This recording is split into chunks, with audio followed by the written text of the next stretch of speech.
hybrid coasters, flying coasters, and capybaras. I'm Rollercoaster David, and this is Coasting into Japan, the epilogue and final park.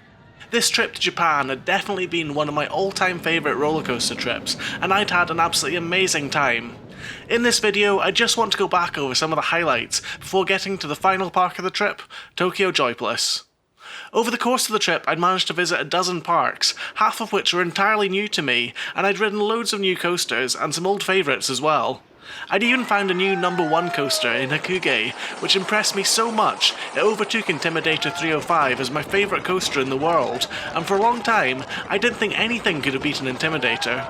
The pacing, flow through the elements, and the airtime on Hakugei just blew me away, and it exceeded all expectations I had had about it.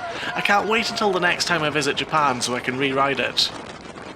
It was far from the only memorable coaster on the trip though, as another highlight was the Flying Dinosaur at Universal Studios Japan, which instantly became my favourite flying coaster after riding it.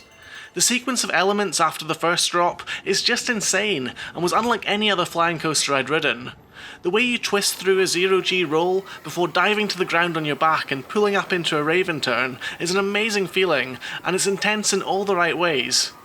Also at Universal Studios, it was great to experience Jaws the ride again, as it really is a true classic, and I'm glad that a version of the ride still exists after the one in Florida closed. Jaws wasn't the only animal encounter I had though. Yokohama Sea Paradise was a world-class aquarium, and it is a really fun jet coaster built over water, as well as the infamous Blue Fall Drop Tower. The best animal experience, though, has to be discovering a capybara cafe at Himeji Central Park, which was one of the cutest and weirdest things I'd experienced at an amusement park. The coasters at Himeji weren't that bad either, with a Batman clone called Diablo being a highlight, along with a few unique Japanese coasters. I travelled much further south than on my previous trip to Japan, and this was mostly to visit Greenland, which had so many weird rides and attractions that I really wasn't expecting.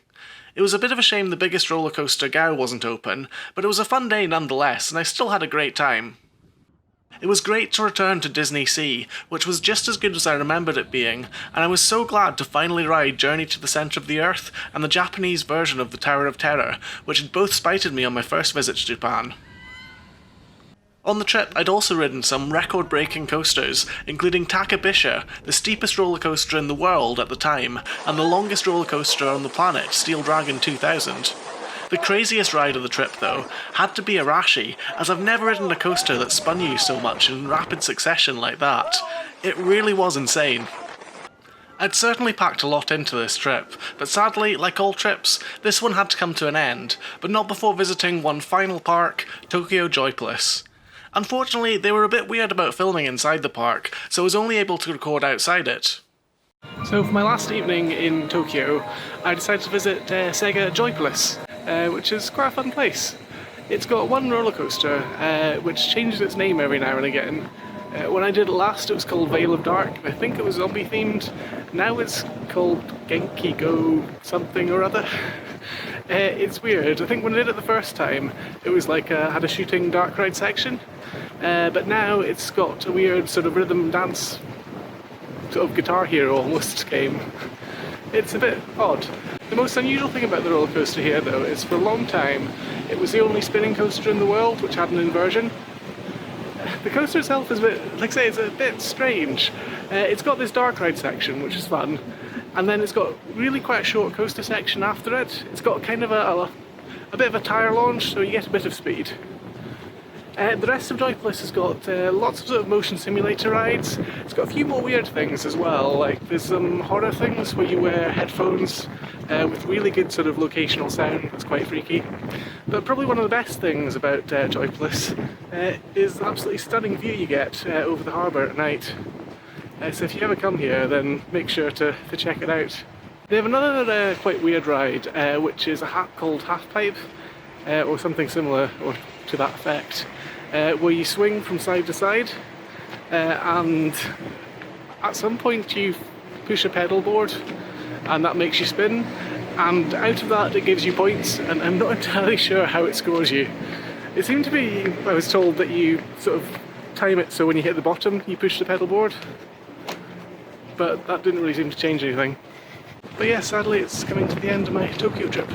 Can't wait to come back to Japan. There's still loads more that I want to do, and I'd quite happily go back to nearly all of the parks, particularly Nagashima Spa Land again for Hakugei, which is awesome, and hopefully next time I come to Japan I'll be able to pronounce all the roller coasters as well.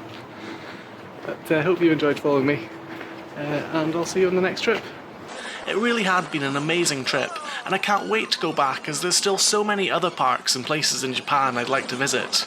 I hope you've enjoyed watching this series. Certainly going back and editing these videos together has helped bring back some great memories, and with the current global pandemic, that's about as close as many of us will be able to get to experiencing a park or roller coaster for some time. I've still got a backlog of park footage to work through though, so more videos from other parks around the world will be coming to the channel soon. For now, I've been Rollercoaster David, thanks so much for watching, and I'll see you again in another video very soon.